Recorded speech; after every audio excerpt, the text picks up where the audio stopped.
doer. Yeah. Oh no!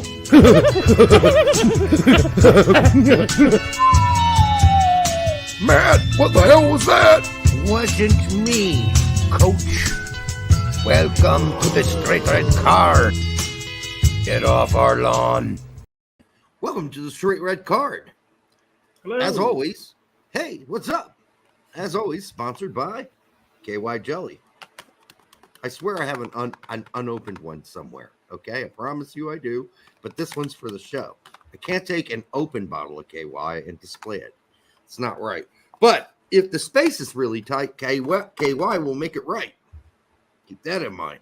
And for that one jerk-off who's making fun of us, I think his comment was, Gregg fuck striker without KY.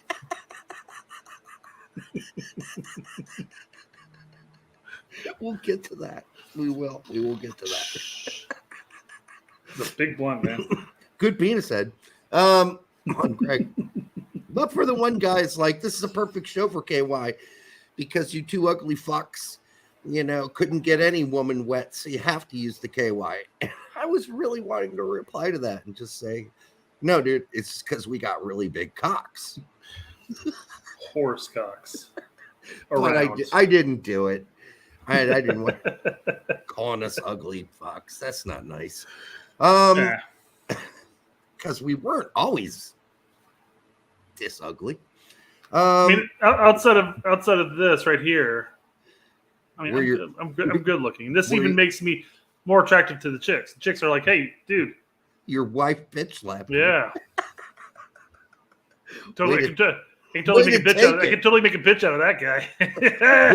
Way to take it like a bitch.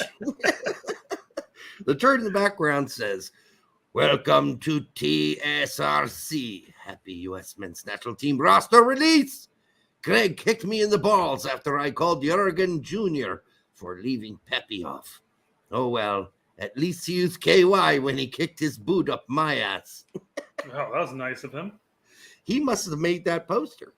That was no, that was yeah. Let me pull it up. Let me pull up who it was. I thought it was Jose. That was very much a Jose thing. Oh, it's Mitch. That's right. Eden Maspooge. I think Mitch might be the turd in the background. Maybe. I think he might be. I really do. He's in every now and then. He switches back pretty quickly, Dan. Yeah, but we'll see. We'll see. I just have a suspicion that Mitch and the turd may be the same person. So yeah, interesting night. Wait a second, we have more KY news. Oh, we do? What the hell's happening there? How is that, Gregg? Yeah. Old school Gregg. Yeah. And slide attacking him. But look, he's got the KY ready. I know, but Pepi's wearing a German national team uniform. It's a little weird. But okay. That one is Jose's. Well done, Jose. I mean, I appreciate all of your attempts to entertain Brett and I, because, that's a challenge. We're not easily entertained, are we? Could be. Maybe. Yeah. All right. I mean, we are a show that's made up of dick and fart jokes, so I feel like we're easily entertained. I think like more dick jokes than fart jokes. Right, dick and balls in? Dick, balls, herpes, venereal diseases, erection issues, Peyronie's disease. Fred Baker is the turd. Well, that would be hilarious if true. That would be amazing if that were true. But it's not true, and we all know that. Maybe not. Maybe it's not Mitch, because Mitch, I believe, is here. Isn't this Mitch? Loose asshole? Maybe. Are you saying you've never seen us in the same room before? That was some quick changing if that's the case, man. Well done, Lou. Lube it up, buddy. Oh, you don't need to because it's loose. All right. Easy entry on Lou. Well, Derek, it didn't take long for people to come in. We're 5 minutes in. We're already up to 63 people. Okay, well, then let's start. Fastest entry ever. Let's start taking the day of Twitter in hand. I feel like Twitter world. I feel like the whole KY talk got everybody lubed up and ready to come in. Ready to slide into the show. Right into, yeah. We got some transfer rumor news. Okay. Oh, Tom God, here says really? teams expecting to be in the market for Aaron Long. You have LA Galaxy, Rapids, and FC Dallas, and more. But don't forget Bournemouth, West Ham, and others. As other people have been saying, Aaron Long seems to be failing upwards into the EPL. I guess so. That's kind of like a lot of corporate CEOs. They just fail upwards. And Long's following their path, I guess. I mean, this is just really ridiculous. I don't know if anybody watched Long play 3 years ago. It's just a different guy, a different player, a faster player, that's the thing, a quicker player, a player who could cut on a dime. This guy can't do any of that. The West Ham interest was prior to his most recent injury. Now, he did go there and train after New York flamed out. So there was that, I guess. So maybe the interest is still kind of there. Like, hey, we've been keeping tabs on this guy for like 3 fucking years. Maybe we should call him in now that he's a free agent and see what's up. You know, when you were thinking about the 3 girls that you had interest in, and then you dated someone else, intercourse for whatever reason. No, and then you decided, you and one of them hooked up, and you're having a great time, and you became boyfriend girlfriend. I think that your interest in the 3rd girl you're interested in, below 1 and 2, probably isn't on your mind anymore. You're interested that you got number 1. I don't think West Ham is interested in Long. I think that's a joke. Bournemouth, I mean, you never know with those morons, but it's possible, I suppose. But this guy is old, okay? He's injured. He has an injury history. And he may not even start in the World Cup for us. Remember, it might be Tim fucking Ream. Remember, Bournemouth just leaked in 4 goals to Leeds. So maybe they are looking for some defensive help. Now, how many goals would Leeds have scored if Long was there? Be serious. Yeah, I guess Long is more like Vaseline and not KY. So they're trying to put more friction between Bournemouth's trying to put more friction between the ball and the goal.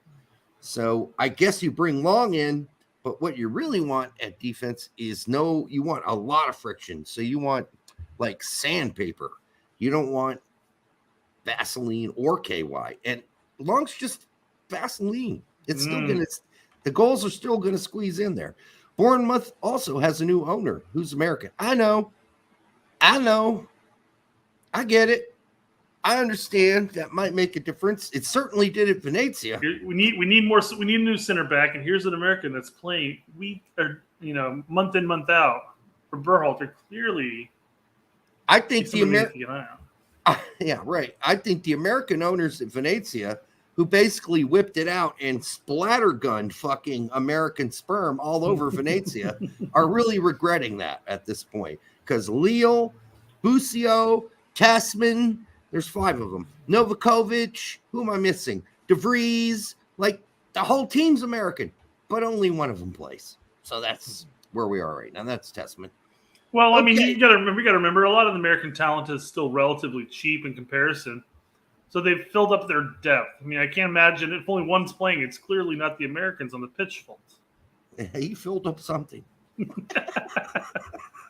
I mean, depth, okay.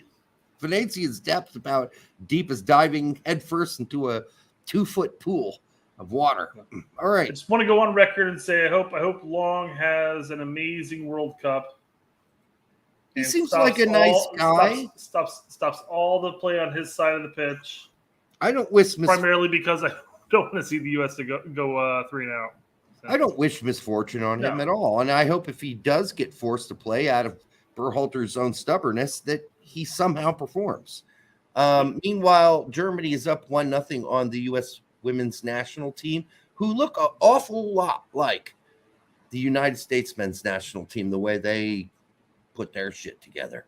They're playing a 4-3-3 too, huh? Not 2, but 4-3-3 as well. Yeah. I don't know what we're doing here. Like, there's one formation. I guess moving forward, progress is there is only one formation in soccer. That's considered progress now. I didn't know that. I didn't know that's where we were going, but that apparently seems to be the case with U.S. soccer. MLS has infiltrated international and club soccer around the world. It's parity. Everybody has to play the 4-3-3. Nobody can play anything different. U20s, U17s, U23s, women's team, women's U19s. Everybody's playing this jackassery.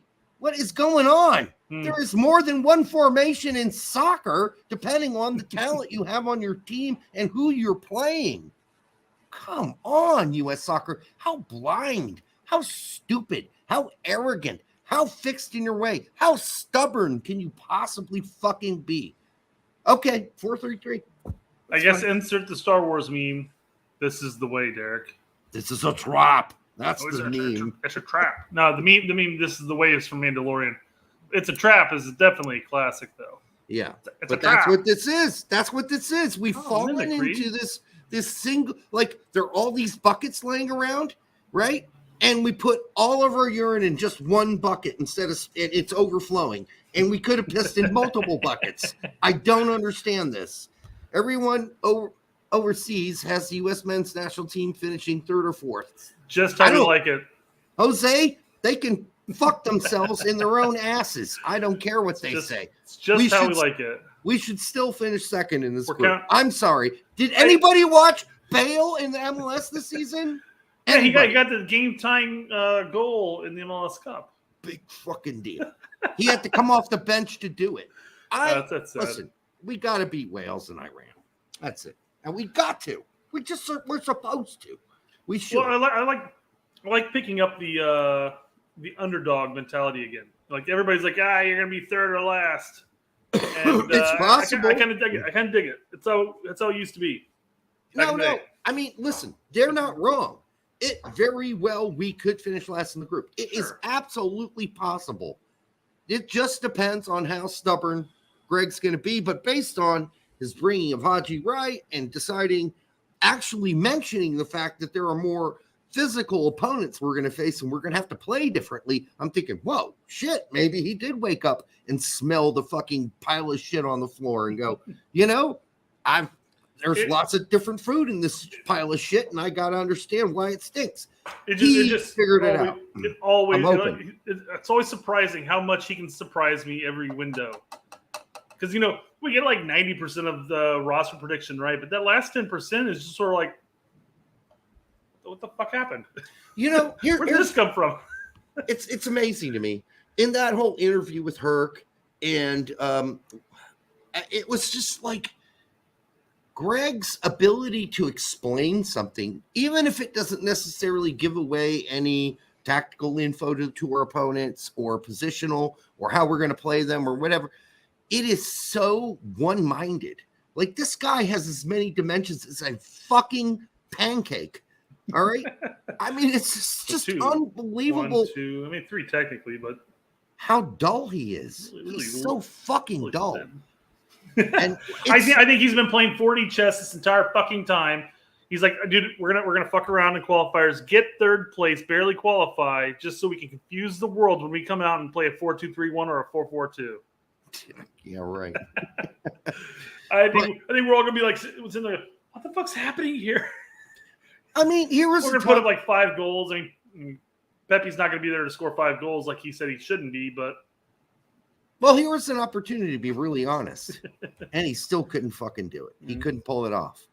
And it's not even that he had to protect Pepi to make an excuse for why he brought Ferreira, because Ferreira couldn't play and score all those goals in Groningen. I can tell you that much. Oh, you're jumping ahead of the topic. I know.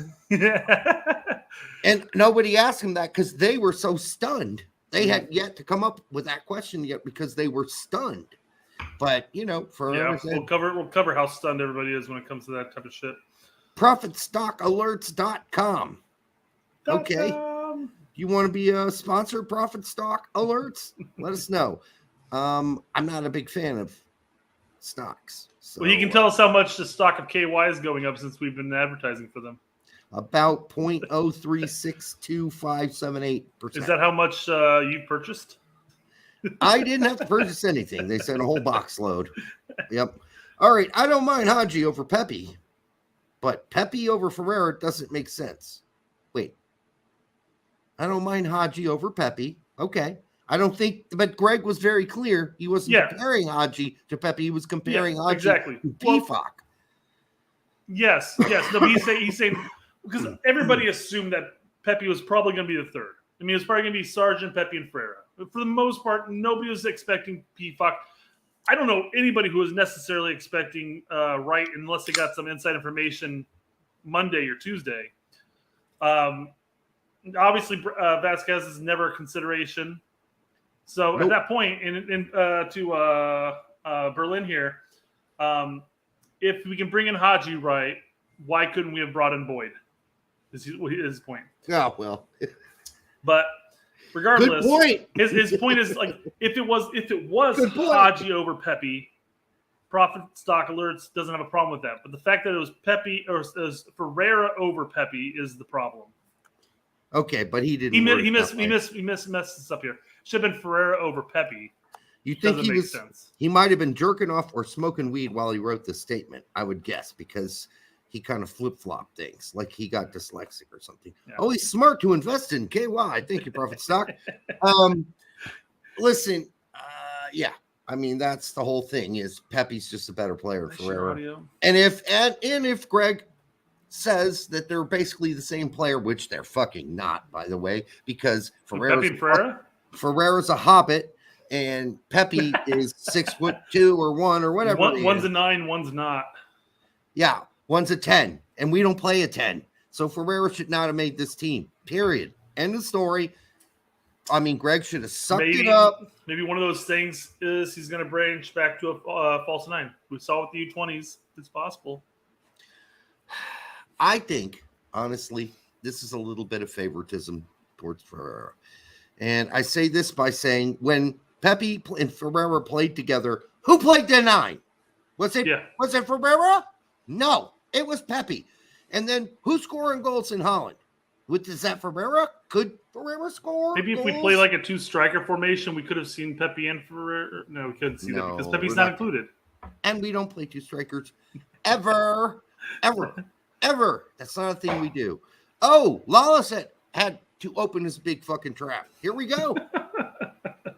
This pie hole. Is Haji Wright over Who Pepi. is it? Haji Wright? Haji Wright. Playoffs? Right place, right time. First off, what right place, right time? What does that mean? Stu's such a fucking sucker. I don't know what that means. Right place, right time. Like any decision. The whole game plan for Haji was to get bitched out by Berhalter on the presser, just to get called back in for the World Cup. Whew. That's a perfectly played hand there. Stu, if he could, he would have fucking Berhalter sweaty nuts in his mouth all day. That's funny because when I was talking on the tweet I'm going to bring up here in just a second, somebody did respond to me and said that he's a Berhalter ball snuggler. Yes, he is. I'm like, hey, or ball washer. I'm like, hey, props to Greg for having clean balls for the World Cup. I mean, he's not even snuggling those balls or washing them. He's got them down his throat. He's deep-throating Greg's fucking testicles. That's how fucking up his ass Stu Holden is. Stu Holden is the most punkest ass waste of a fucking goddamn commentator I've ever seen. Did you guys hear Max Bretto's take on this, saying, well, Pepi plays in Holland, which is a terrible league for defending, or something to that extent? Fuck, he's dumb, and so is Lois. I don't think Max is dumb. I don't think he's dumb. No, I like Max a lot, actually.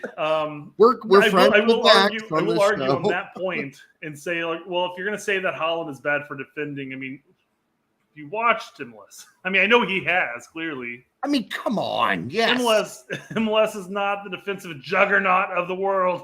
It is not the position that all the teams go out to find a DP on. All right? That's not where they... It's generally speaking like the position you use an American slot on. Yeah, exactly. So Max knows this. Max, come on, man. You know this. Come on, man. You know this. He knows this. So saying that Holland is somehow a worse defensive league than the MLS is ridiculous. Number one, when Pepi and Ferreira played together, who played the 9, Max? That's my question to you. I didn't see any of those. It was Al. He goes. I was busy checking out the women's game. Al says, "Take out every goal Pepi scored, and he has 0." So Yeah, Al, and I and Dan on Twitter had a back and forth as far as the Pepi and Ferreira. And the sad thing is that we're all sitting there going like, well, they're not really the same striker, because Al seems to be more of in the Jesus wheelhouse than we are. That's fine. Which is fine. There's nothing. I mean, I don't have a problem with Jesus. I don't think he's as good as Pepi, in my opinion. We have different opinions, and that's going to happen. That's all that matters. Yeah, we take our own opinion and we move on, and we can have a civil conversation. I don't think any less of Val because he thinks that. I just think that my opinion's correct. I think that Pepi's a better player, a better striker. What you're saying, here's what you just said. It's not his fault. He's wrong. It's not his fault. Although, hear me out, Al. I got to tell you, Pepi's a better player than Ferreira, and he has more confidence, and he has bigger nuts, and he's taller, and he gets more girls. And I'm just telling you, he's a better dude for this World Cup. He's got more chutzpah. Ferreira is a house of cards, ready to mentally absolutely fall apart at the very minute you need him. That's Ferreira. He's even said it himself. I'll come back to you, Matt. Al does go, meh. Come on, Al. Jesus Christ. You can't give me a muh. He's definitely a dick magnet. But not much else. Is he talking about Pepi? I don't know. Okay. It's fun comments to have. Yeah. D-Mac, thank you for the $5, my friend. This might be D-Mac's first post for all we know. Was listening to In Soccer We Trust today and Charlie mentioned that Triple G wouldn't mind playing Weah in the number 9 role. Oh, yeah, I know. That was his excuse for having more than 3. What the fuck, GG? I wouldn't mind trying to have Pulisic play the 9 because he's done it for Chelsea for a couple times. And all Greg was saying was that if the 3 center forwards he brought, if they all break their legs, or one has a fucking hernia, the other fucking catches some sort of testicle pneumonia, whatever. Man, then we got another backup called Weah. And then he could have said this too. We got another one after that. His name's Jordan Morris. I've got to say, if you had to, let's say all 3 of the strikers break their leg, would you play Weah at the 9 in Berhalter's 4-3-3? No. I feel like that would just be a complete fucking waste. I mean, there's nobody that gets keep him out win. wide. If you're going to waste anybody, yes, throw Morris in there. Or have Aronson play a false 9, or Reina play a false 9. But Brett, everybody's saying Weah ain't starting that first game. It's going to be Reina. Yeah. So there you go. Yeah, there we go. There. And I understand why. They're also saying Aronson ain't starting because Pulisic's starting. Again, D-Mac, thanks for the 5. Chris Gary, rate these guys from best to worst. Tight shirt, Lawless, Stu, and Matt Doyle. From best to worst. My opinion. You start. I'm not. This is not based off of actual like insight by any means, but who I find most entertaining. I'm going with Lawless, Tight Shirts, Doyle, and Stu, because Doyle can at least troll. Best at what? It's your opinion. He says rate them. How about best at getting it right? TSRC? Where are we at? And then I know we'd be number 1. Number 1 out of this group of 4, that's for sure. But if I had to rate these guys, I'm going Tight Shirt. Then I'm going Lawless. Then I'm going Stu. Ooh, that had to hurt. I know it did. Hey, listen, I used to love Matt Doyle. I really did. I loved his insight on MLS. But once he started taking on international soccer, I think he was a little still deficient. having the bias. While still holding the bias is the problem. Yeah, that is the problem. It colors all of his views of international players. So the reason Stu's always been like kind of a sit on the fence type of commentator and pundit, but he's kind of leeching off of Lawless's hot takes of late. But I take it back. Stu's last for me. He's last. I'm sorry. Matt Doyle is a troll on Twitter at this point, which kind of makes me laugh from time to time. But like I said, Lawless love him or hate him or don't have an opinion of him, it doesn't really matter. His hot takes, he will argue to his death. You know, like it doesn't matter if he's wrong, it doesn't matter if he's right. He'll argue that point. Tight shirt is kind of flippy floppy for me. He has hot takes, and then he's a corporate man, and then he has hot takes, and he's a corporate man. Yeah, he's confused. Yeah. He's got multiple characters. As far as who I'd want to have a beer with, I'd start with probably go back real quick. It's right here too. Yeah. I would start with Doyle because I enjoyed hanging around Doyle in Indianapolis when he was there. And then I'd probably go tight shirt, even though I know he'd lie to my face. And then Lawless, I mean, when we met Lawless, he was an arrogant prick, and he might have just had a bad day. All right, so random chuds talking to him on the street of Indianapolis. Yes, I think it's possible that he's just like, yeah, hey guys, cool, get away from me. Yeah. But we got a show on Big Sucker. I don't care. Yeah. And then Stu I've never met, but he'd be fun. He'd be fun to hang out with, actually. I don't know. I might have that order all fucked up. Would have no problem having a beer with any of these fuckers. Me either. I'd have a beer with all of them. And if I could, I'd do it all at the same time because it'd be fun. Oh, speaking of beer, I am drinking a Taxman tonight, and it is local. What kind? It's the Cherry Picker, Belgian style double ale with cherries. Okay. So here we go. It's I haven't had a bad Taxman, so it's not bad. I've had that one for sure. It's very subtle. The cherries are very okay, subtle. Good. Because I was going to say, yep. I'm not a very yeah. When it comes to beer, I'm not a big fruit person. The only problem I have with Taxman in general is the overall dryness of the beers. They're not dry enough. They're not like a champagne yeast. I don't know what yeast you're using. It's not dry enough. I need some sizzle. I need sizzle. When it comes to like the fruit flavors and beers and stuff like that, I'll do the apricot, but that's about it. Mm-hmm. It's got to be subtle. I can kind of do grapefruit too because it kind of adds a sour flavor to it, which brings out more of an IPA type of taste. I can't do fucking any grapefruit, dude. Fair enough. I mean, I gotta pour. When I cut my grapefruit, when I do eat grapefruit, I pour so much sugar on it. It defeats the purpose. What do you need grapefruit for? Cancel that sourpuss shit that you get in just that. Eat a different fruit. What's wrong with you? I don't eat fruit. Gives me gas. All right. That's true.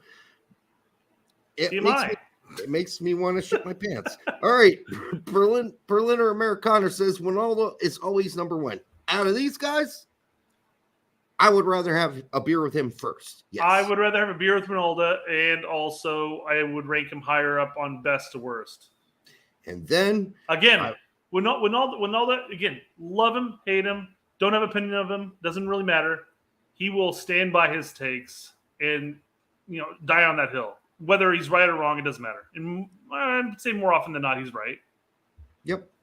He'd still be underneath us for being right, but I would definitely have multiple beers with him, and then really hold back my my desire to talk about his whole thing with Amy and Jonathan Harks. So I would want to ask him about it. Like if we got real chummy, I'd be like, hey man, what really happened? Can you please tell me? Because I don't know if I really understand why John Harks got cut from the team. I mean, I get it, but then I don't because there's just too much conflicting information. You just keep poking the bear. Stop it. It's my nature. Stop it. Sorry. Boop, boop, boop. Jose Lopez says, I like my beer to taste like divorce. Okay. Well, I guess it depends on the divorce. Like if you're going through one where you fucking love your ass, your wife, you love her ass, you love her, but she's fucking the janitor, down the street that works at the school. What if the divorce he's talking about is the divorced lady at the bar? Not necessarily him going through a divorce. No, but there are good divorces. Like there comes a point. Bitter as fuck. Jose's an IPA. Okay. Not all divorces are bitter. Let me just say that, Jose. And I don't want to get too personal about this, but listen, sometimes it just has to happen because you know it's going to make your life better, and you've got to get out of a situation that you're stuck in that is going downhill and is no good, and for various multiple reasons. So Zimdorfer have a Weissen for life. I've never had a Zimdorfer, but I'm sure it's a good Weisse. I don't know if that's Weiss is my style. I like it on a hot summer day. After just walking my dog's dead, so that doesn't happen anymore. But when I did, I like to come home at 5-6 p.m. and have a nice cold beer. Good divorces. Derek obviously doesn't pay alimony. Hey, dude, kids aren't cheap. The kid lived with me. So if anything, it should have been the other way around because he decided to live with me. Anyhow, that is way too personal. Good. Yeah, way too personal. All right, let's jump back to Lawless's take here. We're spinning out of control here. Haji wrong? Are you kidding me? Are you kidding me? Haji Wright? Playoffs? See, this is the one that gets me pissed off. You're talking about practice? No, don't namaste. Let it rip, my Christ. Holden's poking the bear. He's saying let it rip. Let it rip. You say what I won't say. Let it rip, man. Please say what I won't say because I'm a total fucking lubed up pussy. All right. my friend. I do not understand how Haji Wright is going to the World Cup over Pepi, over PFOC. Mm-hmm. Tell him, Mossy, when we were putting together our list. Tell him, Mossy. You go get him, Mossy. He's sicking his bulldog on him. Yes, thank you. We both came to the same fucking conclusion. That was awesome. But the funny thing, if you think of Mossy as an actual cartoon bulldog, he's actually a pretty quiet-spoken little bulldog. He is. No, it's funny though. But yeah, right over PFOC. Again, yeah, I would have assumed that PFOC would have made it over Wright.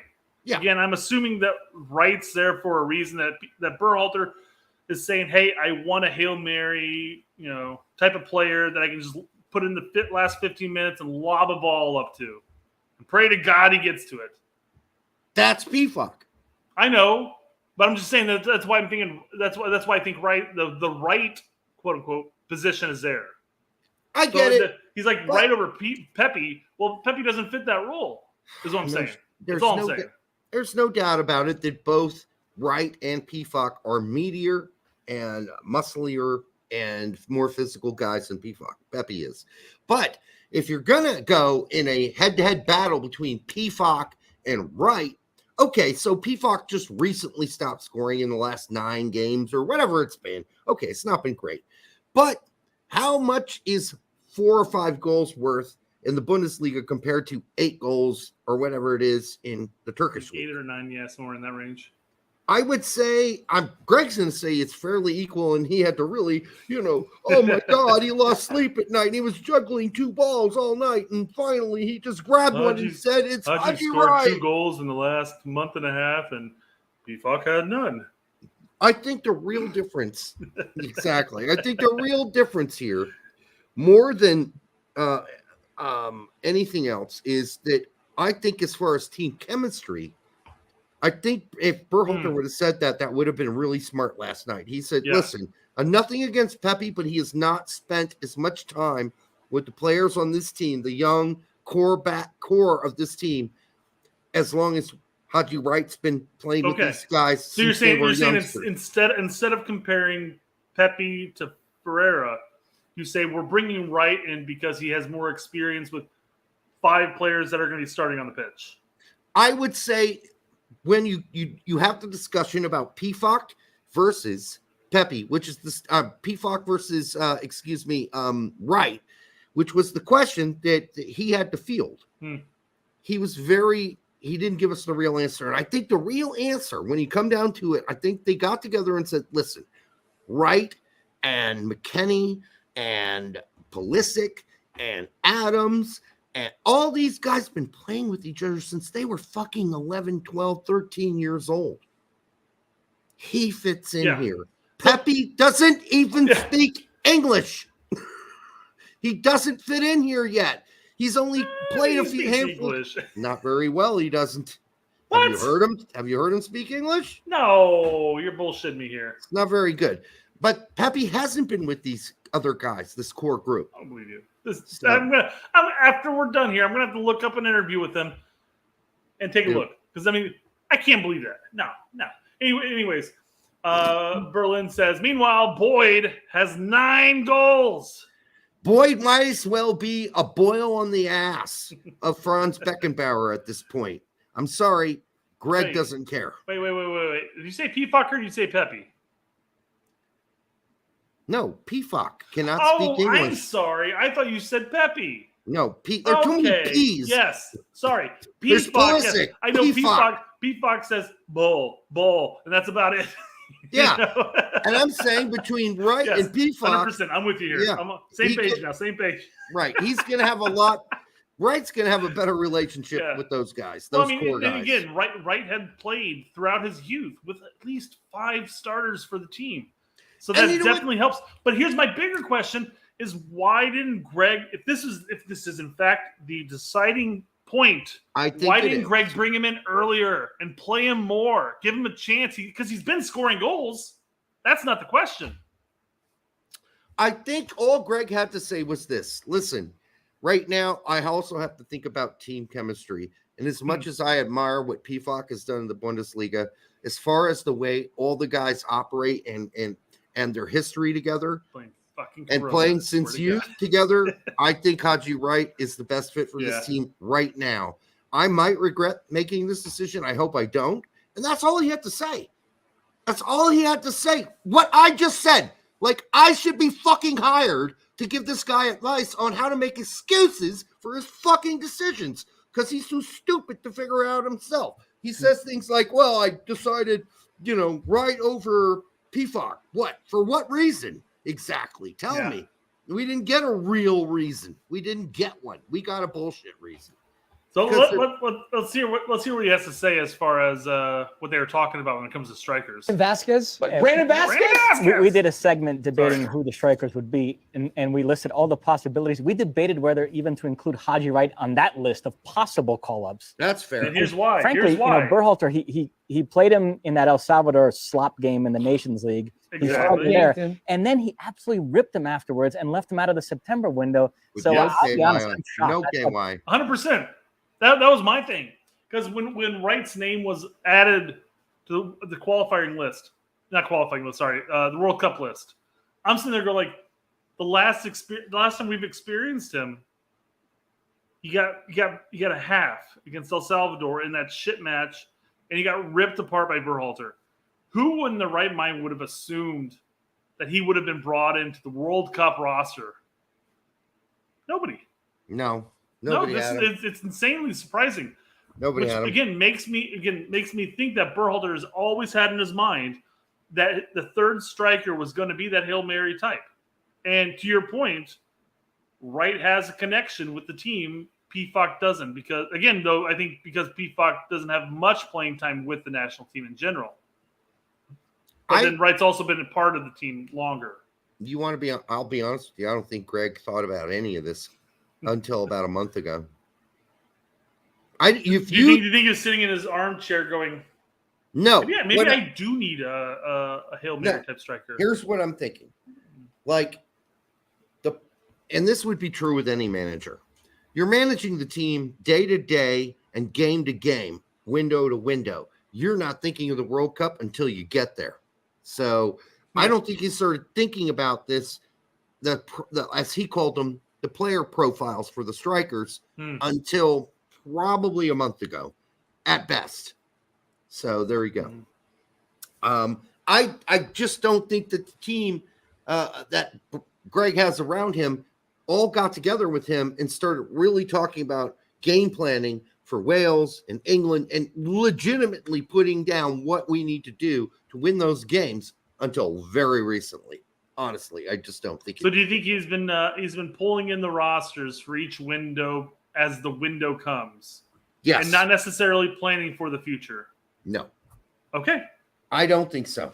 I think he had to. I won't argue with him on that because that's the only thing that can make sense at this point.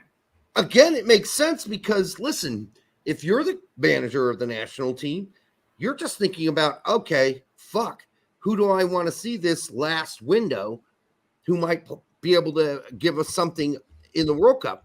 And then that's the focus for that particular window. That's it. Not planning for Wales, not planning for England, not specifically planning how we're going to set up and what players we're going to use. None of that. But it's pretty obvious to me at this point when we bring up Haji Wright, Gregg has decided we're going to have a plan B or a plan C as the games develop and we're behind, for instance, or we're playing a more physical team. So he's thought about it now, and that's maybe why we got Haji Wright. That's kind of my point, though. Like, it's not like Berhalter. I mean, Berhalter's not necessarily looking at the bigger picture in the end. He's looking at it as window needed basis, which can be fine.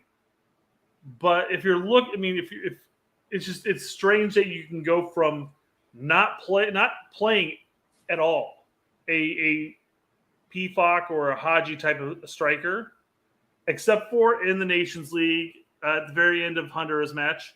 Sure. In Mexico, they're qualifying. But outside that, we've never really played with that type of a striker before and focused on it. But we're going to spend one of our 3 strikers on that and leave one of our at-home strikers who definitely helped save. Save to an extent. I don't know if Berhalter would have lost his job during qualifying by any means, but definitely helped him keep his job with the wins against Jamaica at home and Honduras away. And with Pepi, is what I'm alluding to here. Listen, Pepi should be on this team and Ferreira should not. I'm saying it. I don't know if you're saying it, Brett, but I'm saying it. And I'm just saying that's – can you have 4 strikers on this team? You could, but we never play more than one of them at a time. So you can't bring more than 3. You simply can't because Gregg is never going to play 2 strikers. You can, Derek, and here's how it's going to work out. You have Sargent, who's capable of playing the wing as well as up top. I'm just here. Listen to me here. So you take away somebody, say like a Morris, and you have Sargent in there who could play the wing upon being called upon, and that leaves you the opportunity to bring in a PFOC or Wright, but still bring in Ferreira and Pepi. And you may never use the Wright or PFOC character, but you still have your 3 main strikers that you've been calling upon all qualifying. All you had to do to make everybody happy, for the most part, was bring Pepi, Sargent, and PFOC. You're done. And you've got all the player profiles you've been talking about and all of the guys that actually are any good. Okay? I'm not saying Haji Wright's not good, but it's really hard to judge when he's scoring against the worst evolution of the fucking Turkish best top first division I've ever seen since I've been watching. I mean, they're just not that good anymore. It's not even MLS level, honestly. They're not that drunk. It's less than MLS. I'm sorry. It just is, folks. Yeah. All right. So with the whole talk as far as Wright and our strikers are concerned, I feel like we've talked about this where I feel like Stu is kind of like leeching off of Lawless and how Lawless interacts with the public and hot takes. Again, whether they're right or wrong, it doesn't really matter, but he has his hot take and he just sort of like drops it onto Twitter and then just goes about life somewhere else, which is fun because it's a nice little troll, but it brings up great content for the rest of us to sit here and talk about. So you're telling me Stu dropped one of his little Stu brought up a hot take. Stu brought up a hot take which contradicts what everybody's been telling us for the past year. It's going to look like gerbil shit. That's what this is going to look like. A small animal took a poop. Here we go. And this small little animal is Stewie Holden.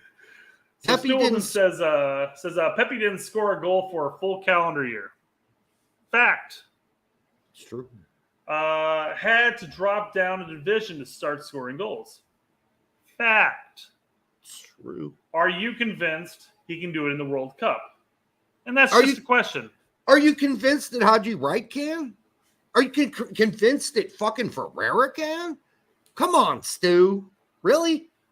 Well, and I wouldn't have a problem if this was just isolated in its own right. There's nothing really wrong with this statement. However, for the past year or so, we've been hounded upon about criticizing players for playing in lesser leagues. Yep. So I said, we've been told by elite pundits not to use players' leagues when criticizing MLS players. But when a kid playing his trade in debatably the second best league in Europe has to move down to get playing time and start scoring, then it's okay. It's a double-edged sword in their arguments, because they say, hey, you can't say that Ferreira shouldn't be there because he's in MLS. He's scoring all these goals. Brandon Vasquez is scoring all these goals. He should be included. But people are like, well, they're playing against MLS. And now we're seeing here like, oh, well, they're playing against Holland defenders. We saw it earlier. So we brought it up with Max Barros even brought it up. He's like, Holland's not known for its defending. I'm sorry. They just developed some of the best defenders in the world, like Virgil van Dijk. But that's okay. That's okay. That's fine. Okay. That's false. It's a false statement to say there are no good defenders in Holland. That's a completely ignorant statement to make, Max, and you know it. You know it. You've been around long enough. You've seen some of the great defenders that have come out of that league. So that is not fair. That is not a fair comment. It's basically an attack on basically. No, it's a defense of. It's a defense of the decisions that Gregg's made in lieu of other evidence. That's all it is. That's what it is. Feel free to come. We're going to be doing a lot of shows, Max, and I'll bring it up to him on Twitter. But I'm like, hey, come on and debate this topic. I mean, again, you talk, and this is paraphrasing from somebody who's paraphrasing from what he said. Maybe it wasn't verbatim. Hey, but MLS is not the defensive juggernaut, Listen, I love Max. I love him as a person. I think he's very gold-hearted. I think he's saying what he believes. I don't think he's doing this to defend anybody in particular, even though I might have intimated that. I just think he's wrong, and that's okay. Yeah, absolutely. Okay. Yep. And that's the thing. We have Derek. You and I argue and complain about or bicker about certain things from time to time. Yes, very limited. I feel like just being around each other enough that we've sort of melded to the same thought process to an extent, even though we're 90, we're pretty high up there being accurate. 90%. We are. That's the problem. We're on the wave. We're on the same fucking wave. I don't know if it was your thought process or my thought process. I know. But no, the thing is that we can sit here, we can have an argument and debate with other people and be perfectly fine. Like we can say, Max, I don't agree with your statement there. Or you can say, yeah, Holland's not that great at creating these defenders. It's very much an offensive-minded league, which it has been for decades upon decades upon decades. Not saying that they can't create good defenders. It's just that it's very much an offensive-minded league. MLS is not a very defensive-minded league. So we'll put that out there. I'm just saying Holland has developed some of the best defenders that ever played the game. Fair play. 100%. Not going to argue with that. Fair play.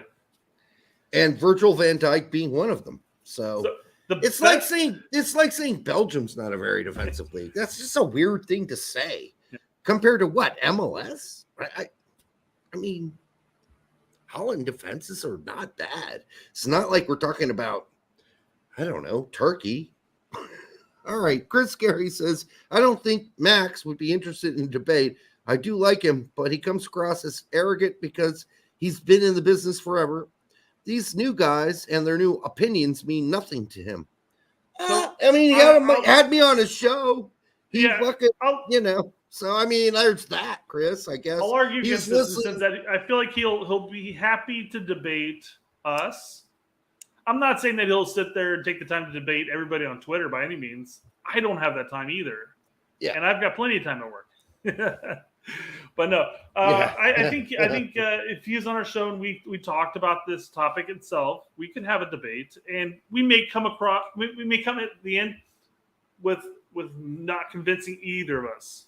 Like Derek and I could still sit here and say, yeah, Holland it's more difficult to score there than it is MLS or whatever. You know, you can still have that argument, and you can still come to the same conclusion in the end.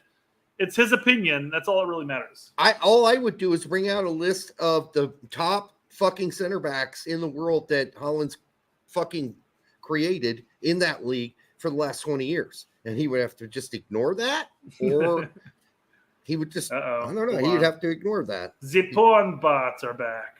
Get out of here, porn bots. Oh, no, the porn bots. DM me later, then we'll talk. Did I tell you about that text message I got from that gal? She was like, oh, I get these on my phone. And she's like, hey, come on over and eat my pussy all night. And I said, eat your pussy all night? Oh, yes, we talked about this. Yes. I don't have fucking time for that. Ain't nobody got time for that. David D said, debates aren't to change the other person's mind. It's to bring ideas to people who haven't heard them before. And that's true. Yeah. Like me and Max having a debate about this topic wouldn't necessarily change all of our mindsets, but it could change people in the chat, people listening to the show. Be like, wait a second, I never really thought about it that way. That's a great point. Yeah, but if you're telling me they won't admit they're wrong on the show and they got to think about it for a week, that's lame. You might be inclined. Max might be inclined to assume his opinion as far as MLS is more defensive minded than Holland is. I don't know. I'd love to have that debate. That's his. I mean, and again, that's not saying that's his opinion because we're going off of a paraphrase. I don't know what his opinion on that is. Exactly. All I can do is base it off his Twitter tweets. But yeah. By the way, I'm going to be on the Schnitzel Brothers. Oh, you're going to be on the Schnitzel Brothers? Schnitzel Brothers. And so we're working it out for tomorrow. Gonna chat with them about their titles and shit. I don't know what I'm going to do, but it's U.S. Soccer. They're active. They post stuff, multiple live streams and videos a week, but their views are almost non-existent. Yeah, what's going on? And it's nothing against them because their content is good. I've enjoyed watching many of their videos. Well, they mostly cover the Bundesliga. That's probably the problem. Well, I mean, the problem, the big problem is all their videos are like Schnitzel Brothers, take one, video 5 or whatever, Oh. and doesn't necessarily, have keywords or anything like that. Oh, they need to fucking figure out how to look at their video. Look at their videos, and you'll see it. Like the first 5 words of all their videos are the same thing. Oh, and that's never going to hit the algorithm. That's what we told Max, and he's changed his. Yeah, hasn't helped him though, but we tried. So I want to finish up on Stu here. I just wanted to point out the positive interaction between our comments here. For those of you who are familiar with Twitter, getting ratioed is a topic that people can either ignore or acknowledge. But usually you look at the positives. Usually the retweets and the likes are positive. The quote tweets tend to be negative, but comments tend to be kind of negative too, to an extent. I'm not saying that all comments are negative, but if you have more comments than you have likes, and that's a problem. Because that means more people are bitching about something. Usually. We're sitting here looking at Stu's comment. He's got 52 likes, and that's growing. It's growing. This has been on here since 8:23 p.m. as of November 9th. So it's been 24 hours, roughly speaking. Okay. He's got 52 likes. That's not bad. It's not bad. Not very good either. No, I mean, we posted ours just 20 minutes after. It's about 24 hours still. I got 177 likes and 11 retweets. Oh, ratio. I guess the thing you got to take into consideration here is that I rock. Dude, that was well done. That was a great comment, and he deserved it, frankly. So that's all I got to say. He deserved it. That's a ridiculous comment. Mm-hmm. All right. But you did it nicely. I did do it nicely, yeah. And in a I way wasn't necessarily been calling him out. I was just saying, hey, for almost a year now, we've been called out for doing the exact same thing that you just did. And maybe Holden has never said such a thing. Like maybe he's held the stance like you can criticize Ferreira for being in MLS. That's perfectly fine. But all of the elite pundits throughout Twitter that have been, holding on their iron grips, that blue check mark until recent, of course. That they've been holding on to that, thinking that their shit don't stink. Well, guess what? Your shit stinks. Here's what happens. Gregg makes this big decision, right? It's on national TV. And he has to spread his legs and let his balls dangle because he's got to live with this. This is maximum exposure of his decision-making skills.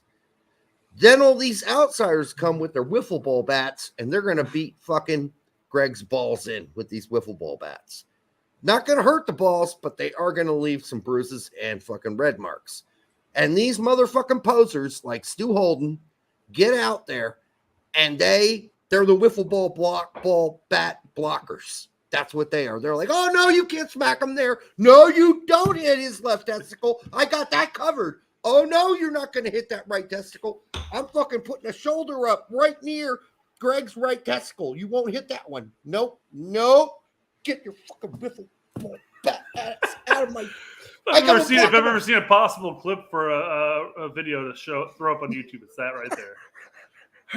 But that's what's going on here. He's a wiffle ball bat blocker. That's what he is. That's all he is. Gregg's testicles are going to be safe as long as we have too many of those kind of guys out there. And those comments that we read tonight, some of them are not acceptable to me. And even if I like Max, I don't know Stu. Okay, I don't know Stu from a fucking hole in a whore. Outside of his punditry, I don't know him. Punditry and playing, but I don't know him personally. By any means. He seems like a nice guy, but he also seems like the guy that got his ass kicked in fucking Southampton many years ago with his big fucking black eye. And I can understand he probably mouthed off and said something snarky, and motherfucker punched him in the fucking face.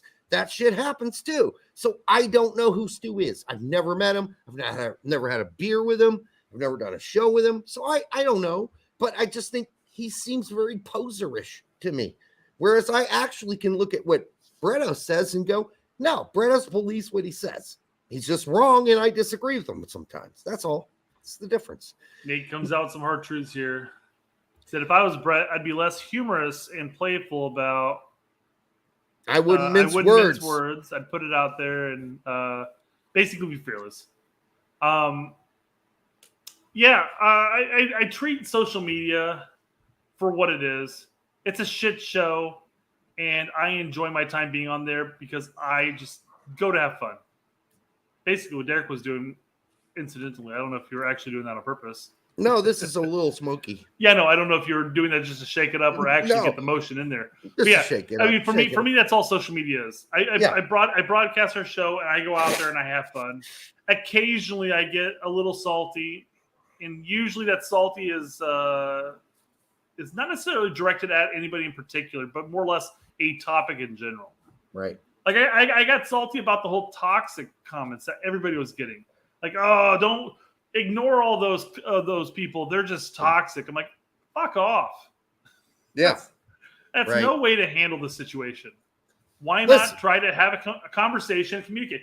I have people that come on. So like that quote tweet that I did with Stu Holden. I had a bunch of people that came on there like second best league in Europe. Oh, please. And I'm like, yeah, I feel like you need to reread that comment because I feel like everybody who commented like that was looking at it as if I was saying that Holland was the second best league. They're dumb. And then guess what? 99.9% of them were all like, "Oh yeah," and then we had a nice conversation because I was like, "Dude, that's not what I said," you know. Yeah. And then that 0.1%. Okay, so they're not dumb. I'm sorry. That 0.1%. This is why I'm not on Twitter. Didn't read it properly. Him and I had a conversation back and forth, and we had a disagreement. But that's all it was. A disagreement. It was civil. It was done. It's fine. So this is why I'm not on Twitter, because my immediate reaction is they're dumb. So that's why I stay off the Twitter. Yeah. Brett's saltiness is at least R-rated versus Derek's X-rated saltiness. Sorry about that. It'd be like on Twitter, Derek would see a comment like, Derek, I have to disagree with you. Like, what, motherfucker? You're saying what? I mean, I'm not on there for a reason. I have an account. I just haven't used it for 15 years. It's just I'd be bad at it. I wouldn't be just fearless. I'd be a fucking idiot. Okay. I was off social media as a whole for 2 fucking years until Derek and I started this show back up. Yeah. Now I've got to go back on. Mm-hmm. So all right. So fuck Twitter, fuck all you fucks who are on social media. So I've had a vodka ginger ale, a cranberry ginger ale. I just finished the beer, and now I'm going to start on Old Smoky. So what a night! I'm going to be so fucked up. All right, your local liquor store is loving you for buying those one shot at a time. I know, man. Jesus. I did buy the big sucker up, buy the big one, and pour yourself a shot, and then throw that in the fridge away from Brett, I did buy the big one. Yeah, but you put it next to you and you're sitting there drinking the entire fucking show. I bought the big one and then I drank too much of it. I know. That's my point. Okay. Pour yourself a shot, put it back in the fridge, and then walk away. All right. And we're an hour into this. Let's talk about the actual topic at hand. Well, we already talked about the strikers, so we don't have to cover that. But keepers. We'll come down to it, and we'll if we have anything else to bring up. Because I do have a couple of tweets about it. All right. Oh, but we'll go through this quickly enough. Because again, 90% of it we're fine. We're right with. Right. Listen, these keepers are fine. Stefan got left out. That's the big news. I said he should be left out. Yep. He was left out. I'm taking credit for that. I think Berhalter watched the show. And listen. Holy shit, Derek's right. Here's the quote. Here's the big quote from Berhalter. He said, we also have to make sure that the keepers understand there is a hierarchy. He said hierarchy. Not hierarchy, but a hierarchy. I don't think he knows. That's the first time he's used that word. And I do think the turd provided that verbiage for him. And he didn't know how to pronounce hierarchy. He says it's not hierarchy. Yeah. All right. I get it. If it's a hair for a family, it's called an heir, right? But it's not an hierarchy. It's a hierarchy. So there you go. That's a little lesson for you, Greg, on some basic English language, which you can barely speak better than like PFOC. All right. So this is a fine thing. I'm okay with it. Matt Kerner's playing every game. He's playing every game. Pretty much. And barring injury, hopefully not. But yeah, whether it's Johnson or Stefan, again, Johnson has been playing well for New York. Stefan has only recently been playing okay for Burrow. Okay, it's a toss-up at that point. And yeah. I thought it took a lot of courage for Berhalter to leave Stefan off, quite frankly, because of the fact that he, Stefan's been his boy for like the longest fucking time. Yeah, he's like at Columbus Crew all through qualifying, and there was always the topic of like, Stefan would be injured and he'd come back from injury, and like, well, are we taking Turner off, who's been absolutely on fire for the U.S., just to put Stefan back in goal? And sometimes it happened. Yeah. Yeah, I'm fine with this. I think you do want to make it clear who your number one is. And that's what Greg said, basically. We need to make sure it's a clear hierarchy, he said, of goalkeepers. He meant hierarchy, but he said hierarchy. But I get what he's trying to say. He's just not an English teacher. Berlin wants to get to Indiana traffic real quick. He's struggling. He's struggling hardcore over in Germany, where people apparently know how to drive. Dude, nobody knows how to drive in Indianapolis. Fuck no.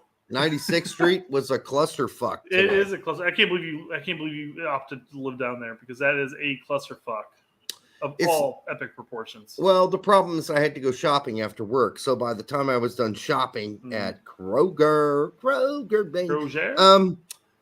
it was almost 5:00.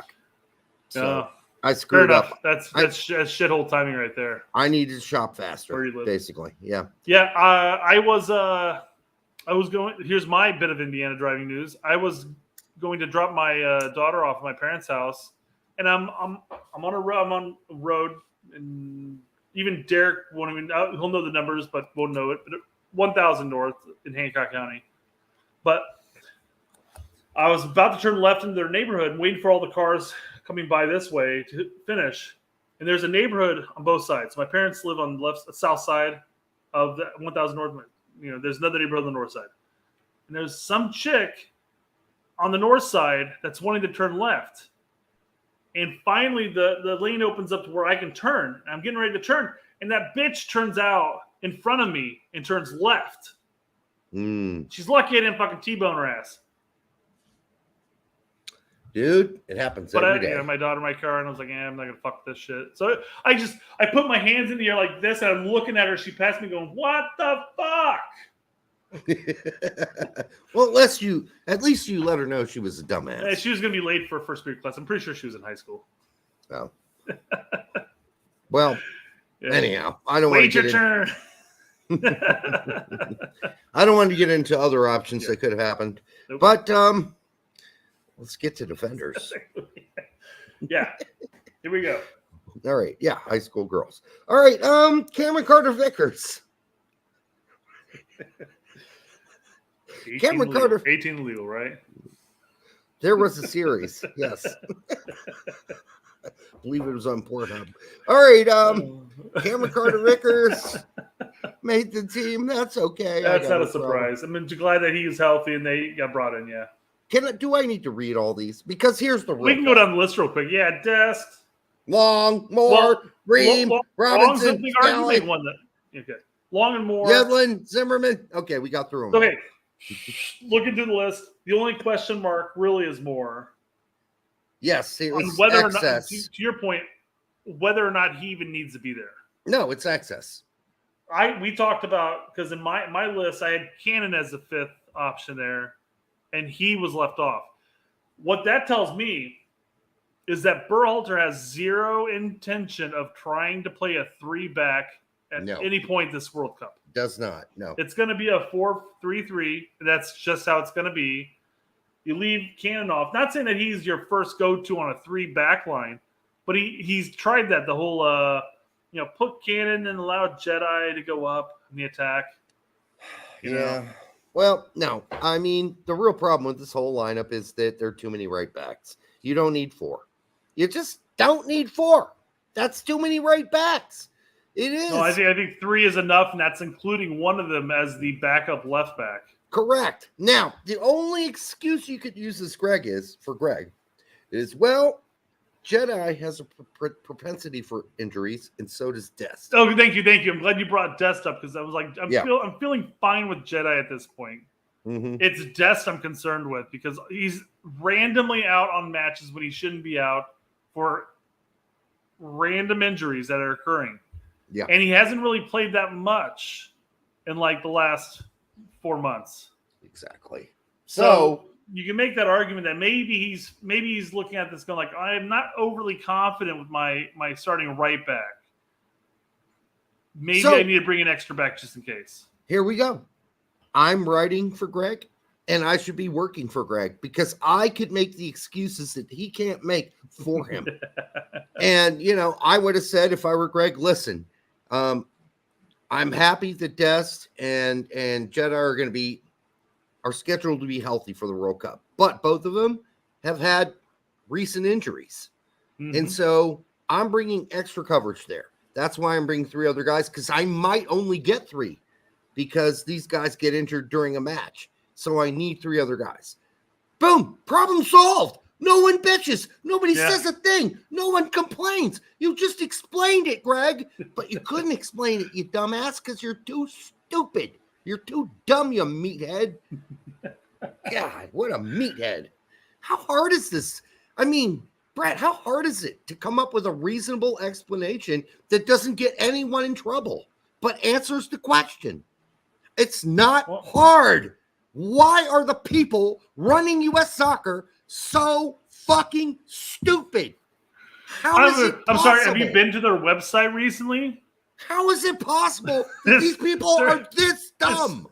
It is unbelievably frustrating to try to find a news article about something, and you go to like what's about U.S. soccer, so clearly it must be on U.S. Soccer's website, right? You go there. Nope. No, it's not. I mean, you got the incompetent fucks that run that place are unbelievable to me. There is no leadership. And when it comes to the PR department, all they ever do is come off as fake as fuck. And yet you could come up with actual reasonable, real responses to some of these questions that are going to be obviously coming down your fucking colon. Now, you could either clear your colon out with having real responses, or you could just let that shit jam up there and cause a big congestive fucking issue with your intestinal system. And that's what they do. And they come out looking like jackasses with fucking all kinds of intestinal discomfort. A big question, just looking at this jersey, you haven't really looked at a close-up on it and everything. Mm-hmm. Why is the jersey ribbed for her pleasure? Look at this shit. I mean, why?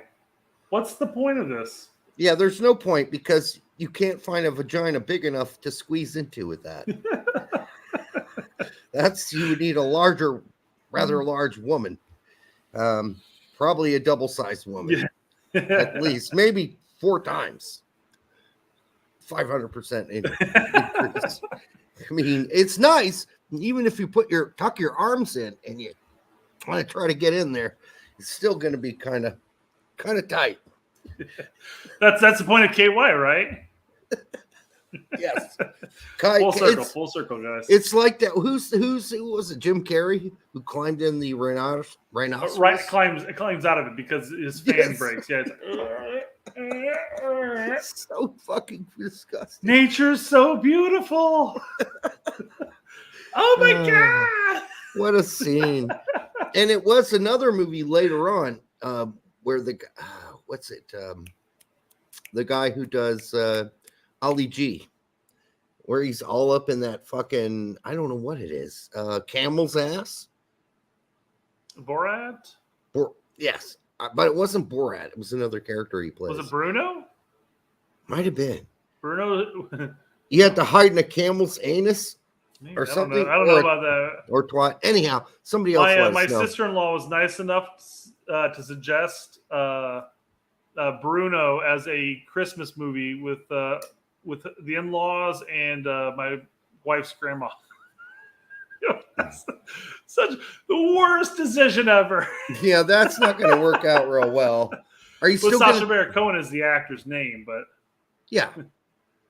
But Ali G. But in this particular movie, he has to climb inside of a live animal's vaginal. Was it Ali G or was it one of his other movies?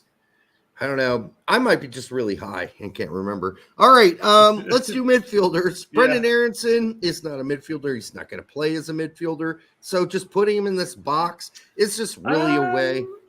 Yeah, right. Okay. I guess with the inclusion of Luca De La Torre at this point, that Aronson's going to be a fallback option. Come on. Because we're sitting there like not sure if Luca De La Torre was going to make the roster. So like, well, then Aronson's going to fit the 8 option, one of the 8s at some point. Yeah, you're doing MMA, right? Yeah. The whole tournament. So if that's the case, assuming McKinney's up to par, for sure. So what? You bringing Brendan Aronson in for McKinney, or are you bringing Brendan Aronson in late for Pulisic? I think you're bringing Brendan Aronson late to play out wide. That would be the ideal hope. Sure. Sure. The hope is that Weston is 100% and playing, sharp ball. Sure. I'm sure we're all hoping for that. I know we are. It might not be the case, but in any case, we've got some of the best 10s in the world. Aronson, Reyna, some of the best young 10s in the world. And guess what, folks? They're not going to get to play a 10 in the World Cup. Pulisic, Aronson, Reyna, not playing a 10. I know that's their best position. They're not going to get to play it in the World Cup because of I don't know. I think Pulisic's best position is to play out wide as a wide player and get that free open run, the space to run. Not necessarily the winger that he plays for Berhalter. I'm just saying, I feel like you're pigeonholed to like a third of a corner. I agree, but in another world, could Reina not be a good 10? He could be. Oh, on sure, someone's absolutely. team. Berlin, is it Fire Marshal Bob or is it Fire Marshal Bill from In Living Color? I don't recall. I don't know. Fire Marshal. I don't think it was Bob. I think it may have been Bill. Correct me if I'm wrong, guys, in the chat. Too lazy to look it up right now. Eldon Hasrick says, "Thank you, Eldon, for the $2. Fugly jerseys match fugly tactics and MLS lifers." Thanks, Eldon. I appreciate the 2, man. That's great. Yeah, it's still. I mean, I know people are like, "Hey, the jerseys are kind of growing on me." I'm like, no, they're not. What is this? I still don't understand. Yeah, I'm like Mexico's very complex little shirt. Yeah, but has that's like all Aztec and shit, you know? Has all the meanings and symbols on it. And ours is just like, yeah, we don't know what that shit is, but let's just throw it on there. It looks like a fucking KY jelly bottle. That's what it looks like. It definitely looks like something was splooged on it. Yeah, right. Yeah, something like this.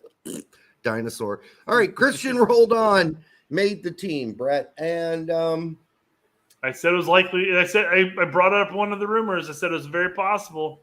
What did you say about Ariola's response to that? So Ariel, well, we're not in the Morris role here. This is rolled on over Tillman position here. Yeah, I get it. Roland's not going to play this World Cup. That's been kind of the nothing Soccer We Trust. Isn't Soccer We Trust? Is that the Conrad show? Yeah. In Soccer We Trust, that's basically their stance is that when you're talking about like players 24, 25, and 26, they're probably not going to play. So they're brought in because Berhalter may like them, or they're good in the locker room, or they just have a chemistry with people. It just makes everybody feel happy. They're really good. Lawless brought up the point that Roldan has 32 caps and he's a consistent player. He leaves everything on the pitch. But my point is, I guess, do we need to have a locker room DJ? I mean, do we really need that, or do we need to have a player that's likely to actually contribute? Because do you think that in the midst of a World Cup match that Roldan can go in and make the difference? He's not even a good DJ. That's not why he's there. No. His skill is deep throating, period. End of story.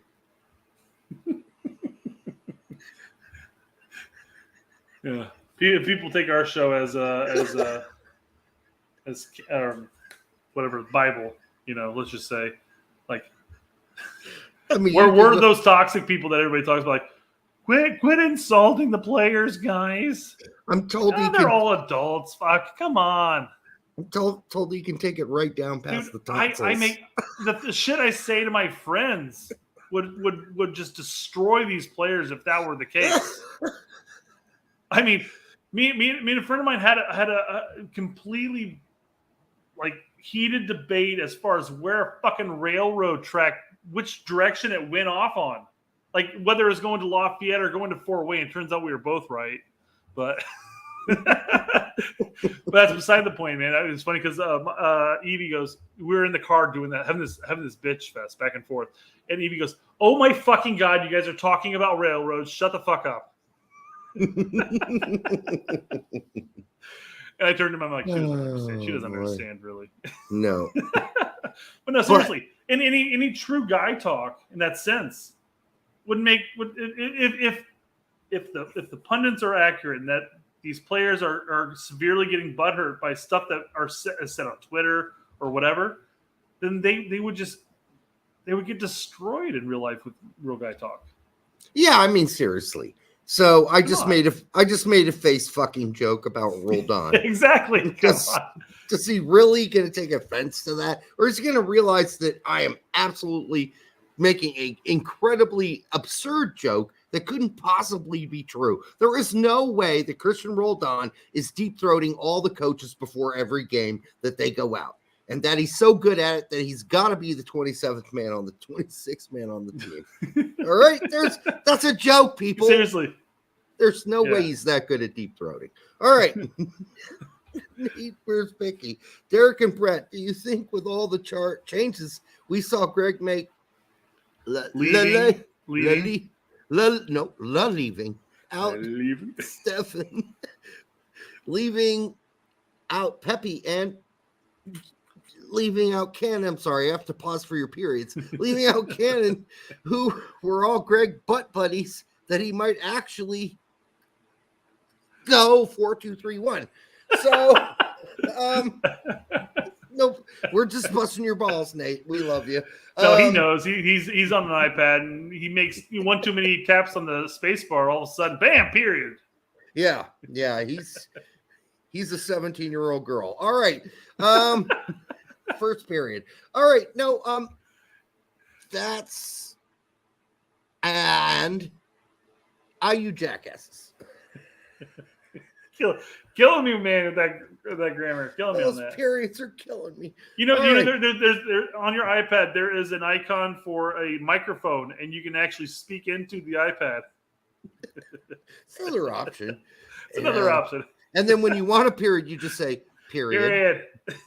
Exclamation. Question mark? What was the fucking question anymore? I don't remember. Leave all the obvious leave-offs, like Pepi and Stefan and Cannon. Does that mean that Berhalter might go to the 4-2-3-1? No. It'll be a temporary thing. Like, let's say that some team decides to bum rush Adams every time and not give him any space. Then, yes, you're going to see Musa pull back and say, I'm the other helper now. But then they're going to go, as soon as Musa gets the ball and possession gets advanced, then we're right back to the same lineup, which is basically a 4-1-2-1 or 3. No, it's a 4-1-2-3 because or if anything, it's a 4-1-2-1-2 because our 9 tends to come back so fucking far that our wings are further up in the position. Yes. For sure. Our wings are further up in the field. I agree. When Ferreira is playing that spot, who's probably going to start? I mean, I think maybe Sargent's got a shot since he's the hybrid, as Gregg says. He's the hybrid of Wright and Ferreira. No, he's just better than both of them. He's just more skills than both of those guys. That's what he is. And he should start the first game, Sargent, frankly. I think so. Since he's grown a pair, yeah. I'd start him. I forgot who I was listening to, whether it was Heath and Conrad or just saw it on Twitter. But you know what? Sargent should start over Ferreira because he's played against people from Wales before. Yeah, that's painful to listen to. But then again, he should start against England too because that situation as well. And you know what? He's actually gone up against Harry Maguire. He should start against Iran as well because he's had an Iranian girlfriend. Does he really? He has when he was in high school. Oh, nice. So he knows all things Iranian. I mean, seriously. He speaks the lingo. He's all up in that. Like he speaks the lingo, and I thought about it. I go, nah. Not going that route. Go the whole team America. Dirk. It's a movie made in the right era because man, if that movie came out today, it would get flamed. Yeah, just you can contact Sergeant's ex-girlfriend from high school. She's Iranian American, beautiful gal. Neanderthals represent. What up? That's a throwback. Neanderthal, not a caveman. Diction matters. Oh, by the way, there was a guy today. His last name was Dixon. His first name was short, Ozzy Oz. But Oz. Oz was his first name. Oz Dixon. And then, the way his email was formatted, his last name was first and his second name, and his fucking email is Dixon Oz. That's his fucking email. Dixon Oz. Well, I'm not going to say what his email is. The big fan of the Wizard of Oz series, apparently. No, Dixon Oz. Oz? Dixon Oz. It sounds like dicks and ass. Yeah. If he were Scottish. Aye, he fucking know all these dicks in his ass. You know, like that. Arse. Arse. Arse. No, Scottish is arse. Not arse. That's British. And all these dicks in his arse. That's British. Scotland's part of Britain. Yes. Yeah. I said arse is English. English. They're all part You of said Great. British. They're all part. You Oh, lying sack of peas. I should have said English. All right. But yeah, Scotland's north. Just Frank arse. That's more English than it is Scottish arse. It is. I'm just telling you, Scottish. Disagree on that one, but we'll agree to disagree here. All right, Sean Connery. Ever heard him say arse? No. He said You would arse. say arse. He said In arse. my day, all we had was a jetpack. I had to wash my arse. That's what he would say. He wouldn't say arse. Sometimes All right. you just have to give him a little backhand. Oh yeah. He did say that. Yep. Gotta he did. reset the tool. Show him who's man in the house. I have never heard such a weird description of defending, male domestic abuse. Did you need to watch the new Bill Burr special? He talks about this, and I'll check it out. I will. It's hysterical, and he's right. It's just it's all about the time period you grew up in. Sometimes they just need to have a bit of a backhand. I think it's what it is. Just to wake them up. with a leather glove. And was it Barbara Wawa? Yep, it was Barbara. Are you reading the chat? No, I was not. Holy shit. Wawa. It is gold. It is gold. Oh no, that was awesome. I'm Baba Walters. Wow. All right. So, yeah. Baba Wawa. Ah. Thank All you. right. Must be born in the same era. We Now are on to the forwards. I guess we're done with the canceled TSRC portion of the podcast. We've tried tonight. We really have. Listen, we get to the forwards. There's only a few things to say. And that is Morris doesn't deserve to be here, and nor does Ferreira. And it's not because they're MLS guys, I'm sorry, but they just don't. They just didn't earn it. Morris in Seattle had a horrible season. Jesus Ferreira choked on his own, you know what, during the playoffs. And he's even admitted he's a choker. And then he's had to have, counseling to get over it. Well, guess what? He's about to pucker up for the biggest fucking tournament in the world. How do you think he's going to react there? I don't know. If I'm wrong and Ferreira's like the hero for us in the World Cup, I guess I'm going to have to eat some fucking crow anus. But other than that, I don't know. Worries. No worries. We no don't worries. have any context to go off of, assuming that he would be the starlet of the World Cup.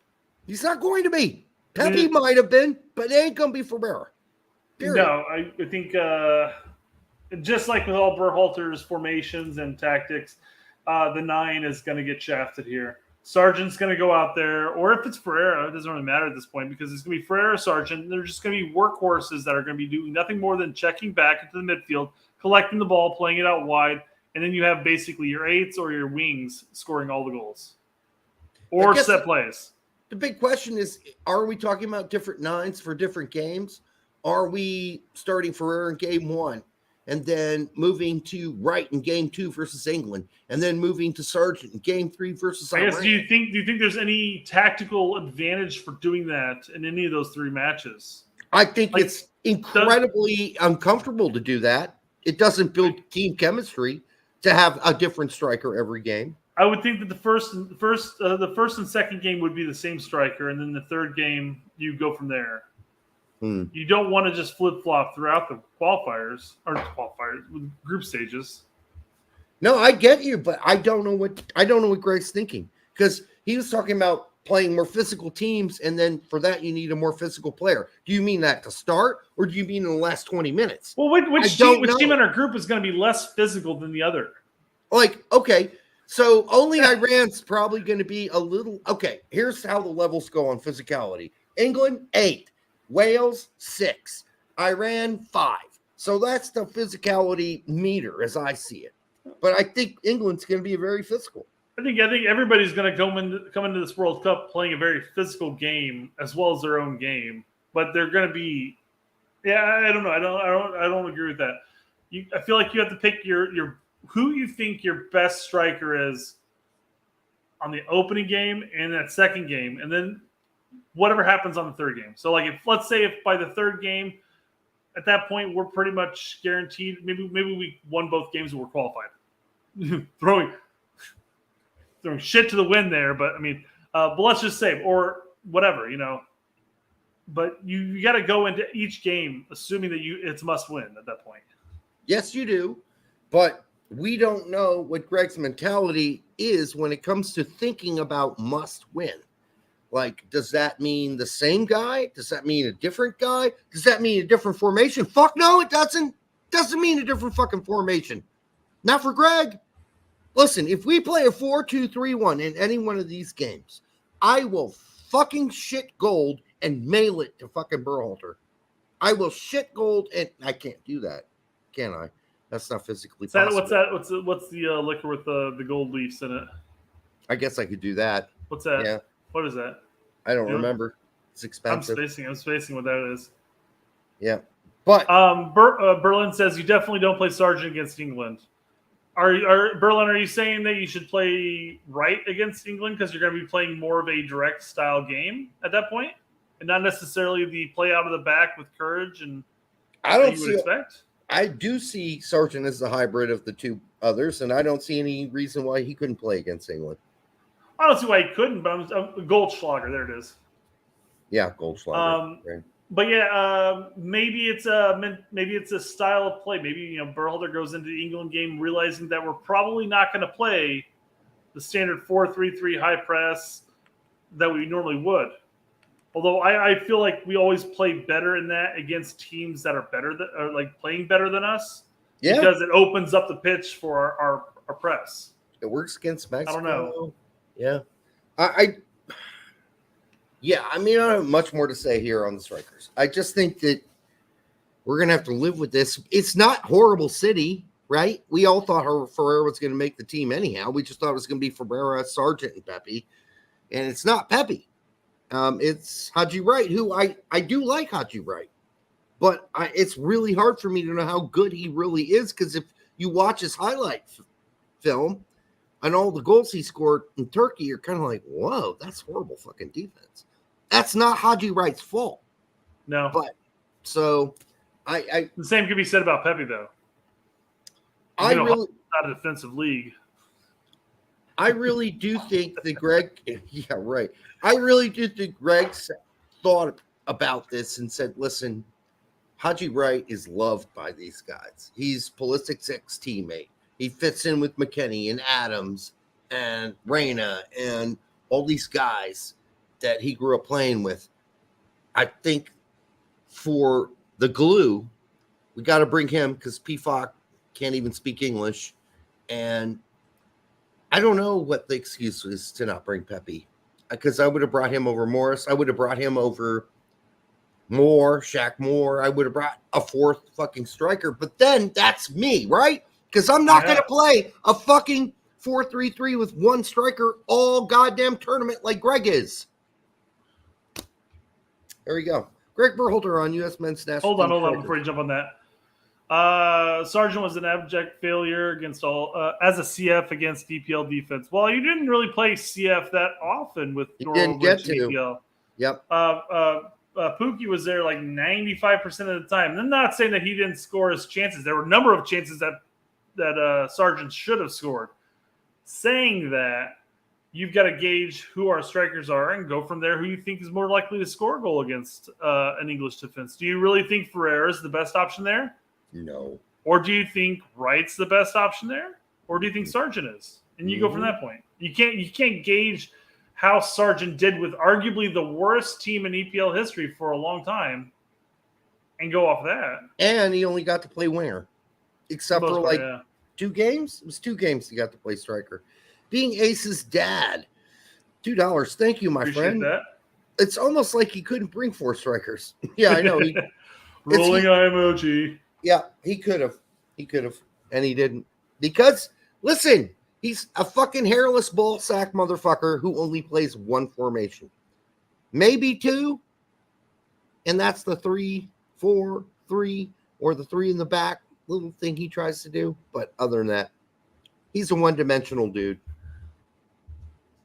And he can be 2 strikers playing anytime in this fucking World Cup unless it's down to that last game and we're tied and we need a win in the group to come in. He's going to throw in Haji Wright and Sargent. And Ferreira's little ass going to sit the bench because he's like 5'7". And they're going to need a goal in the box to win the game. You need somebody tall. You need somebody who can get on the end of a set piece or a cross. Yeah. With their heads. All right, what are you doing? I'm just looking at some stuff here real quick. You watching Pornhub while the show's going on? All right, because I think we're coming near the end. It's an hour and 36 minutes here.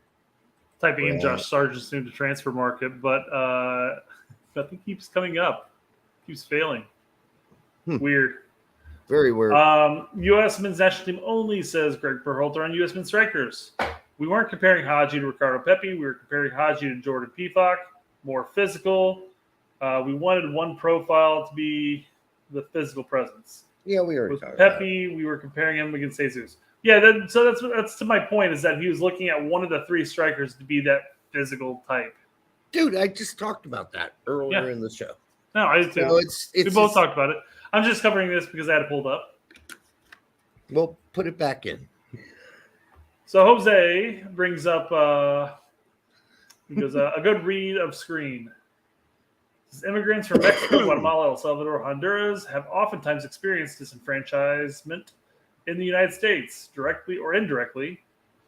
For most people from these countries, soccer is the number one sport in their lives. Jose's been pissed off, quite frankly, today. And I've never really seen Jose pissed off, but I got to witness it today. But he's pissed off with the treatment of Pepi. And saying that this is gonna set back the Mexican American trust in the American team, in the U.S. team. I hadn't even thought about that yet. Because you had a guy who turned his nose to Mexico and said, "I'm playing for the United States," and then he got shit canned. So did all the Mexican Americans who decided to play for Mexico. I brought this point up as well, but yeah, they all got shat out. But it is possible that this hurts more than that hurts them. You know. Okay, hold on a second. Is Luca De La Torre Mexican American?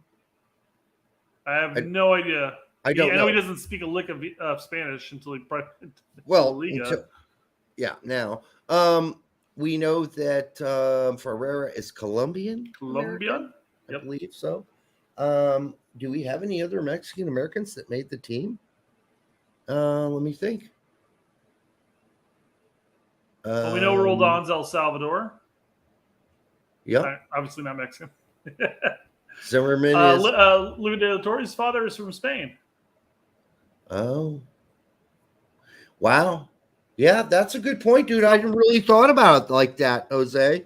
That's a good point that not a single Mexican American made a fucking national team that I know of. It's So his point is that it could hurt as far as the reach is concerned to the Mexican American population. It's that more so than say, because everybody's bringing up Efren and Jonathan Gonzalez. We had Araujo. We had Ochoa. All recents, and they're all getting the snubs too. But I don't think the snub on the U.S. side could hurt more than, say, the snub on the Mexican side. I really don't think Gregg thought about that. Oh, sure. I don't think he thought about that at all. No, I don't think at all. But if you look at Berhalter's approach to dual nats, he's like, hey, you've been in our camp. Mexico's interested. Go take a look at their camp. See who you feel more comfortable with, and we'll go from there. That's his approach with dual nats. Like it or hate it, that's up to you, of course. I think it's a great approach because you're not forcing them and you're not pressuring them to pick one or the other. No German Americans made the team for the first time in forever that I can remember. Not a single German American made the team. So there's that. Not even Tillman. We got ourselves some English. We got Jedi. Yep. We got English. We got Dutch. Americans. All Americans. Let me rephrase this. English American. Dutch American. Yep. American. Well, they're all American. Exactly. Yeah. No. Yeah. So, does that set us back with Germany and German Americans? I don't think so. But yeah, we could have had Tillman on there. Just think of all the German Americans that would have been in here next cycle. we could have had both Tillman brothers and Julian Green on the team. No, thank you. I'll pass. No Italian Americans. Lucio was left off. So it's a massive talking point because you have the Mexican American population obviously is a big talking point because it's growing, and it's a community that obviously USSF is interested in bringing more into, just given their love for the sport. And if you look at our youth squads, they're represented. There. Here's the continuing issue with Mexican Americans and a lot of Hispanic American players in our youth ranks. They go to Europe. We have a bunch of them in Europe now, and they just sort of flame out. And until that stops, this is going to continue to happen. But we have had more. There hasn't been a roster without a Mexican American on it for I don't know how many World Cup teams. A lot. Probably the last 3, 4, I'm thinking, at least. So do we have one this World Cup, though? No, we don't. Yeah, so that's right. That ends the streak. That ends the streak of Mexican Americans making the team. So, it's a talking point, but it is. At the end, you gotta pick who you think is the best, and you can make the argument that Pepi should be included. Oh no, you can. We just did. We just did. And but then again, if you're thinking about it, maybe and they're not. I'm sure Gregg was not thinking about it in that way at all. Because they're both Hispanic players, Ferreira and Pepi. I mean, how country specific do you want him to get? Yeah. You can't ask him to do that. He took one Hispanic player over another Hispanic player. Okay, yeah, he's left out, the best argument you could have for having a Mexican American on the team. Yes, that sucks, but I don't think he was thinking about that at all when he made that decision. He just knew that Ferreira gets a better reach around, basically, than Pepi does. So, there you go. So the funny thing is, we're talking about all the Mexican Americans that have chosen Mexico over U.S. and how they got snubbed as well. If Ochoa and Araujo had stuck with America, do you think Araujo would possibly have been included over Moore? That's a battle. And do you think Ochoa would have been included at all? Because you're looking at Stephen basically being his competition. No, not Stephen Johnson. Sorry. No. So. No, Ochoa would not have made this team. And likewise, German Americans, Brooks would not have made this team. He's another German that was left off this team. So you had a lot of snubs there. Tillman, Brooks, you could argue Green, the other Tillman brother, Maurice Malone. No, you couldn't argue any of those guys. I mean, we could argue Brooks, but we already knew about Brooks. Chandler's still playing. Couldn't argue for Chandler either. He doesn't actually play anymore. Yeah, like 5 minutes a game. So, all right, folks, that's it for the night, right? That's it, Brett. We're done. Hour and 45. We gave you all that we could give you. We used every metaphor in the book, most of them pornographic. That's on me. That's on me. I take full responsibility for that. I apologize. I will make it a thing to reply to all the comments on Twitter since Derek wants to leave right now. Oh, no, Brett, we cannot do more. It's an hour and 44. No, that's what I'm saying. I'll make it a thing to go on to Twitter and respond to every single person who sacrificed time and effort to comment on our show. No, meanwhile, I have a record that just came out. My first record since 2004. And last time we played it, it was super compressed. This time we're going to play it. It's going to be less compressed. But if you like it, I don't think we have a link in the description, but Brett will put down there one later, I would think. Yeah, it's not in the description. I will put it in the link below, guys. So, but if you go to Google, YouTube, and you look up the same song and the title, it will come up. But this is hopefully a better, more high-quality version of this song. Until the next time on the Straight Red Card, enjoy the song. We'll see you next week.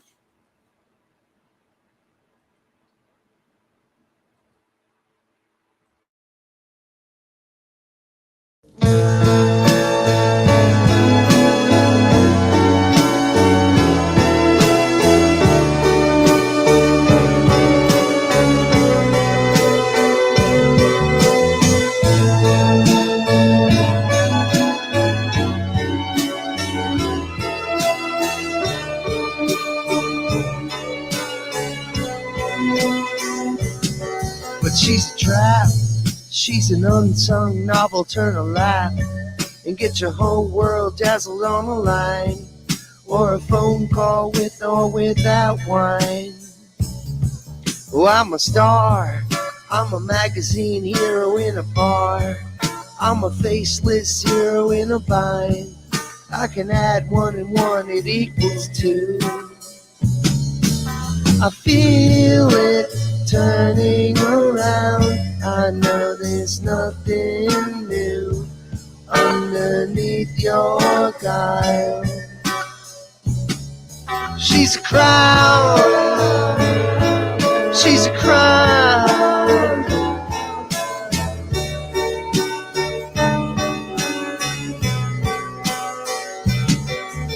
She's a crown on the crest of the winds.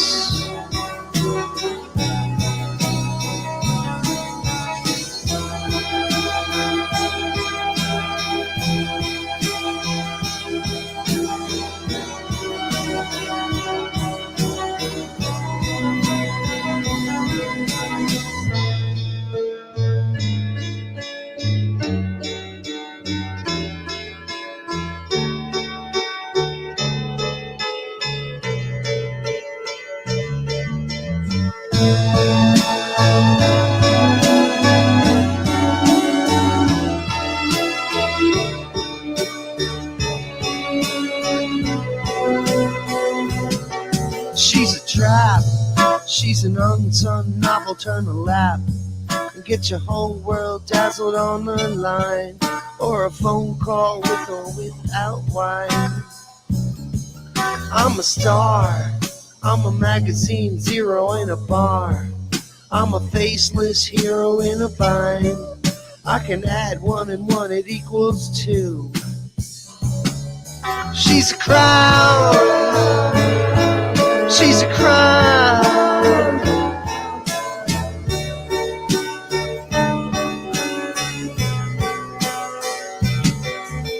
She's a crown on the crest of the winds.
You're gonna do her.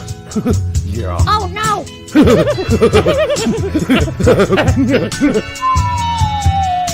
Matt, what the hell was that? Wasn't me.